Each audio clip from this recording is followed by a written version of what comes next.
দেড় যুগ পর মাতৃভূমিতে ফিরেছেন বিএনপির ভারপ্রাপ্ত চেয়ারম্যান তারেক রহমান। কাল সন্ধ্যায় লন্ডন ছাড়বেন তিনি।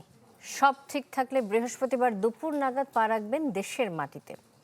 দলের ভারপ্রাপ্ত চেয়ারম্যানকে স্মরণকালের সবচেয়ে বড় সংবর্ধনা দিতে প্রস্তুত বিএনপি।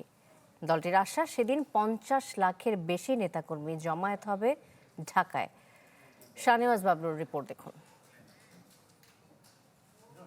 কবে দেশে ফিরবেন তারেক রহমান?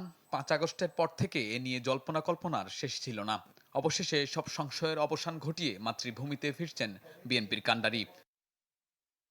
বিমান বাংলাদেশ এয়ারলাইন্সের একটি ফ্লাইটে 24 ডিসেম্বর সন্ধ্যায় লন্ডনের হিথ্রো বিমানবন্দর থেকে রওনা হওয়ার কথা তারেক রহমানের। সব ঠিক থাকলে 25 ডিসেম্বর দুপুর 12টা নাগাদ প্রায় দেড় যুগ পর দেশে পা রাখবেন তিনি। সাথে থাকবেন স্ত্রী জুবাইদা রহমান ও কন্যা জাইমা রহমান।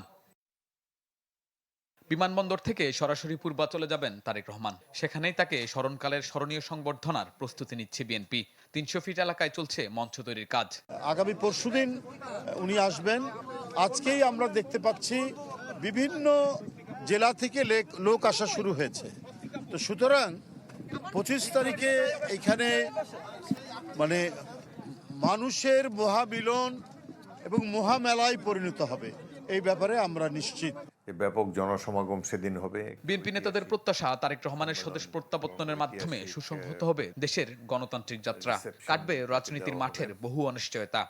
হাদির মৃত্যুর পর সব মানুষই কিছুটা আতঙ্কিত হয়ে পড়েছে।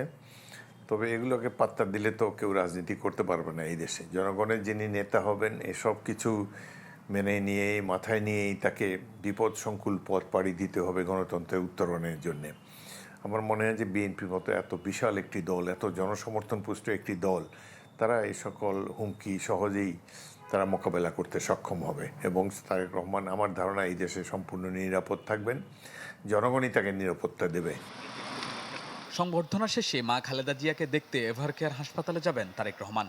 পরে রাজধানীর গুলশান এভিনিউর 196 নম্বর বাসায় উঠবেন বিএনপির ভারপ্রাপ্ত চেয়ারম্যান। শাহনেওয়াজ বাবলু, চ্যানেল 24, ঢাকা। নতুন বাংলাদেশ গড়তে এলো জুলফিকার স্টিল। জুলফিকার স্টিল, ইস্পাত দৃঢ় অঙ্গীকার।